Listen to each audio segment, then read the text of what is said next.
Hi, Pat from Jade here. We're in a Chinese cemetery because I'm telling some spooky Chinese buyer stories.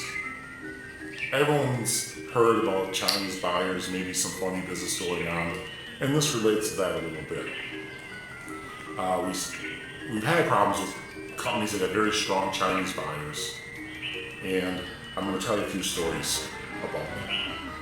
The first story is we had a automotive customer, American company, injection molding factory in the Midwest, and they have a sister company in Suzhou, and the buyer for all their Chinese tooling was a Chinese person headquartered in Suzhou. He came down to visit and inaugurate our factory, had a really nice time when he was here, took him out to dinner, said, wow, nice factory, you guys do a really good job for us. He'll send a report back to America. A week goes by, 2 weeks go by, no word from the States. We call up and ask him and say, well, we saw your factory photos and the place is a dump. Fortunately, I was very familiar with one of the guys that worked there. And I said, well, send me the pictures. And he said, well, I'm really not supposed to do that.